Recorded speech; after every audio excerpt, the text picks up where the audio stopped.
হাওড়ার বাঁকড়া ৩ নম্বর অঞ্চল পঞ্চায়েতের পক্ষ থেকে ভাষা আন্দোলনের ডাক দেয়। বিজেপি সরকারের দেশ জুড়ে বাংলা ভাষা তথা বাঙালি বিরোধী চক্রান্তের বিরুদ্ধে এবং মুখ্যমন্ত্রী মমতা বন্দ্যোপাধ্যায়ের নির্দেশে এই আন্দোলনের ডাক। বাঁকড়া অঞ্চলে একটি প্রতিবাদ মিছিল বের হয়, যার নেতৃত্ব দেন ডোমজুর বিধায়ক কল্যাণ ঘোষ। তিনি বলেন, বাঙালিদের ওপর যেভাবে বিজেপি অত্যাচার চালাচ্ছে, বাংলা বললে বাংলাদেশে পাঠিয়ে দিচ্ছে, এটার বিরুদ্ধে আজ সমস্ত বাঙালিরা গর্জে উঠেছে। বাঙালিরা তাদের রক্ত দিয়ে দেশ স্বাধীন করেছে, তাই আমরাও তৃণমূলের পক্ষ থেকে রক্ত দিয়ে এই অত্যাচার বন্ধ করব। হাবিব শেখের report, AMP news, Howrah, Bankra.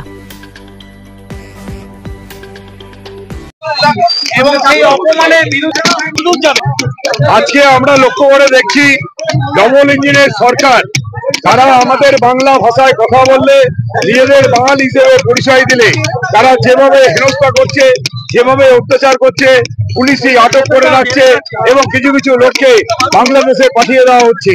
এর বিরুদ্ধে আমাদের নেত্রী মমতা বন্দ্যোপাধ্যায়, সেনাপতি অভিষেক বন্দ্যোপাধ্যায় যে লড়াই শুরু করেছে, আজকে আপামর সমস্ত বাঙালি জাতি ঐক্যবদ্ধভাবে এই লড়াইয়ে সামিল হয়েছে।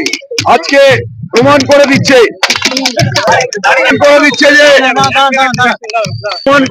যে ভারতবর্ষের স্বাধীনতার সময় যে বাঙালি তাদের রক্ত দিয়ে ভারতবর্ষের স্বাধীনতা এনেছিল, আজকে আবার যখন বাংলায় আঘাত এসেছে, যে বাংলা ভাষা কথা বলার জন্য ডবল ইঞ্জিন সরকার বিজেপি যেভাবে আমাদের অত্যাচার করছে, যেভাবে আমাদের হেনস্থা করছে, তার বিরুদ্ধে আমাদের নেত্রী মমতা বন্দ্যোপাধ্যায় লড়াই শুরু করেছে। সেই লড়াইয়ে বাংলার আপামর মানুষ সামিল হয়ে প্রমাণ করে দেবে যে বাংলার মানুষ ঐক্যবদ্ধ। বাংলায় গণতন্ত্র রক্ষা করার জন্য, বাংলায় ধর্মনিরপেক্ষতাকে রক্ষা করার জন্য, বাঙালি স্বাধীনতার সময় যে রক্ত দিয়েছিল, আজও আমরা যারা তৃণমূল কংগ্রেস করি, আমরা যারা মমতা বন্দ্যোপাধ্যায় সৈনিক, আমরা যারা অভিষেক বন্দ্যোপাধ্যায় সেনাপতিত্বে লড়াই করি, আমরাও সেই রক্ত দিয়ে আমাদের বাংলা ভাষা এবং বাঙালির যে সংস্কৃতি, বাংলার যে কৃষ্টি, বাংলার যে ঐতিহ্যকে ধ্বংস করতে চাইছে। বাঙালি বিদ্বেষ হিসেবে প্রতিহিংসা পরায়ণ হয়ে বাঙালিকে যেভাবে দুমড়ে মুচড়ে শেষ করতে চাইছে, আমাদের মেরুদণ্ড সেদিনও সোজা ছিল, আজও সোজা আছে।